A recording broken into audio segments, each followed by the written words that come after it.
अब 19वां अध्याय पढ़ने जा रहे हैं। ब्रह्मलोक वर्णन। सनत कुमार बोले, हे व्यास जी, सूर्य और चंद्रमा की किरणें जहाँ तक प्रकाशित होती हैं वहाँ तक पृथ्वी भूलोक कहा जाता है। पृथ्वी से 1,00,000 योजन की दूरी पर सूर्य मंडल है, जिसके 1,000 योजन के घेरे में सूर्य स्थित है, और चंद्रमा सूर्य के से 1,00,000 योजन पर ऊपर स्थित है। इस प्रकार चंद्रमा के ऊपर 10,000 योजन चारों नक्षत्रों में सहित संपूर्ण ग्रहों का मंडल स्थित है, जिसके आगे बुध, फिर आगे शुक्र, उसके ऊपर मंगल, उसके ऊपर बृहस्पति, उसके ऊपर शनिश्चर स्थित है।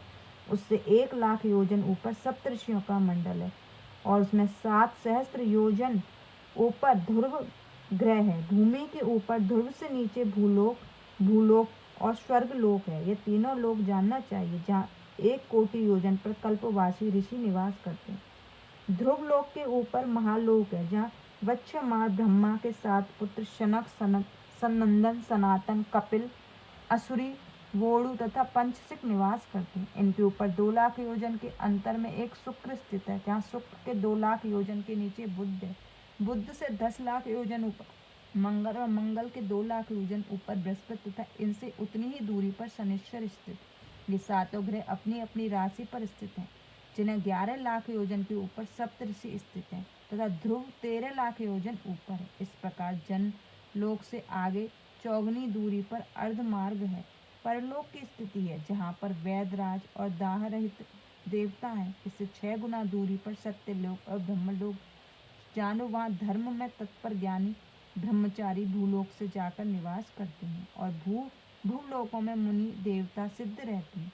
स्वर्गलोक में 12 आदित्य, मरुत 8, वसु और अश्विनी कुमार रहते हैं। हे व्यास जी, यह 7 महालोक तुमसे कहा। इसी प्रकार 7 पाताल हैं।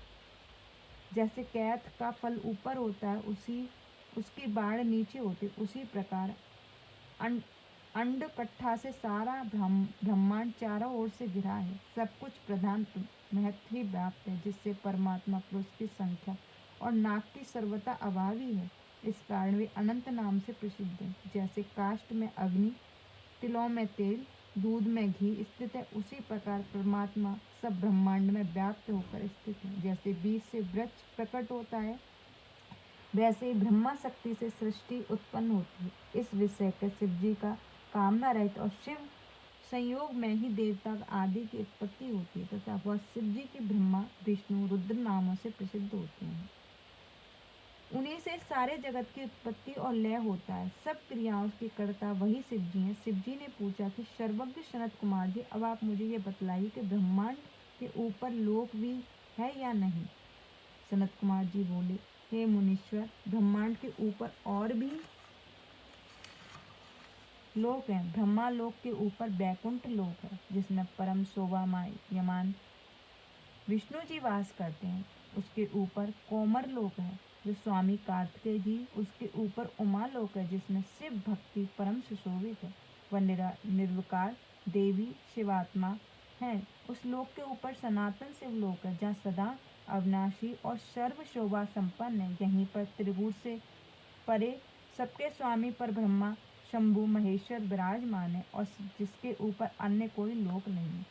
शिवलोक के समीप ही गोलोक है, जहाँ शिव की प्रिय सुशीलाख्य गौमाता निवास करती है, और जहाँ शिव जी की आज्ञा पालक श्री कृष्ण जी विराजमान है, तथा जहाँ शिव भक्त द्वारा निर्मित लोक स्थापित है। हे व्यास जी, मैंने आपसे अद्भुत निराधार शिवलोक का वर्णन किया था। उसके अधिष्ठ दाता ब्रह्मा विष्णु आदि लोकों को भी बतलाया, जो सर्वदा शिव जी के सेवक हैं। ऐसे परमात्मा निरंजन शिव देव हैं। इसके आगे ऊपर नीचे जो लोक स्थित है, उन्हें भी आपसे सुनना चाहते हैं। इति शिव महापुराण 5वीं उमा सहित 19वां अध्याय समाप्त। जय गुरु जी। शुक्राना गुरु जी।